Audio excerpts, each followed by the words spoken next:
Hi, it's Pat Gillis here. And years ago, I used to manage the University of Toronto Riding School. And I pretty much loved everything about that job. The only thing I didn't like was that the powers that be said we had to take out public trail rides. And none of us liked doing that. And there was a bunch of reasons why. I mean, one of them was sort of a safety reason. Like we would be, taking out people that didn't have any idea how to ride, and we'd be way down in the Scarborough Valley somewhere. And you know those like cross country skiers that have wheels on their skis instead of so they're skiing in the summertime instead of in the winter. It makes a really strange kind of grinding noise. Oh my gosh, those horses were so scared of that. So if you were out in a trail ride and you heard those things coming, there was not a thing you could do for these people. We just sort of sit on your horse saying, sit back, heels down, see you back at the barn, because the school horses were gone at that point, right? So there was that aspect of it. But the other part that we didn't like about taking up public trail rides was that not everybody, but there was a percentage of people who came who had absolutely no respect for the horses at all.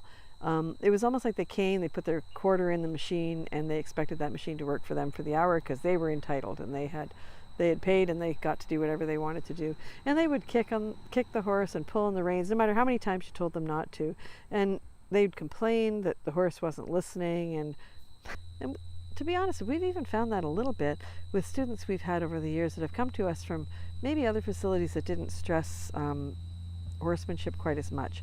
And they would be sitting on a horse and trying to tighten their girth or adjust their stirrups, and they're moving their seat around, and they accidentally kick the horse in the side when they're trying to get their stirrup. And the horse is sitting there trying to figure out, okay, is that a signal? Do I do something with this, or what am I expected to do? And sometimes they would take a step forward, and the rider kind of pulls on the reins to say, no, stand up, and it's like if something attacks a horse from the front, he can do quite a bit of damage himself, right, by striking with his front feet or biting or whatever. And if something attacks a horse from behind as well, he can kick out behind and can be quite deadly in that regard. Even really if something attacks a horse from the side, they're so quick, right, they could turn and probably defend themselves that way too. The one place where a horse is really totally and completely vulnerable is if something jumps down on their back.